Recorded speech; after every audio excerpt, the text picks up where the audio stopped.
হে পাৰ্টনাৰ স্বাগতম জনাইছোঁ আমাৰ ইউটিউব চেনেল ভৈৰৱ লোকেল ব্লগছলৈ।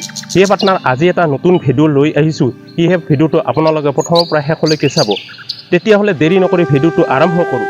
হে পাৰ্টনাৰ কেইবছৰমান আগতে মোৰ দেউতাই যেতিয়া গৰুৰ সৈতে নাঙলেৰে মাটি চহাই খেতি কৰিছিল, তেতিয়া সেই গৰুহাল মই স্কুলৰ পৰা আহি কেনে জংঘলত নিছিলোঁ আৰু চৰাইছিলোঁ।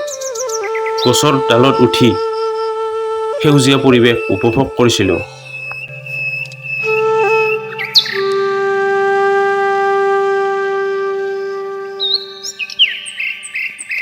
দেউতাৰ গৰুহাল আমি জংঘলত চৰাবলৈ আহিছিলোঁ, তেতিয়া আমি ফুটকলা গছৰ গুটিৰ ফল খাইছিলোঁ।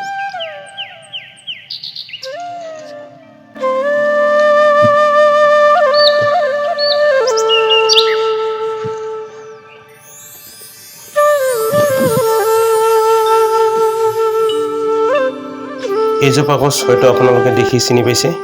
ইয়াক আমি থলুৱা ভাষাত কাণমোজা গছ বুলি কওঁ আৰু কাণমোজা গছৰ ফলবিলাক এনেদৰে আমি গৰু চৰাৰ সময়ত খাইছিলোঁ।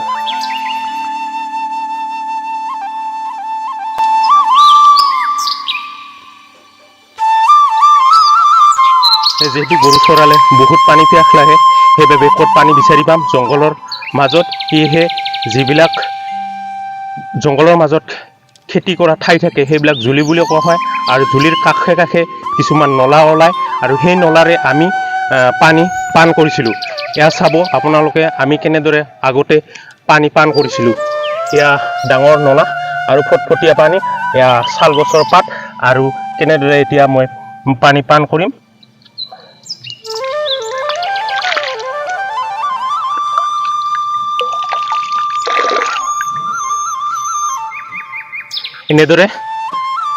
এনেদৰে শাল পাতেদি জুলিৰ নলাৰ পানী পান কৰিছিলোঁ যেতিয়া গৰু চাৰতে পানী পিয়াস লাগিছিল তেতিয়া।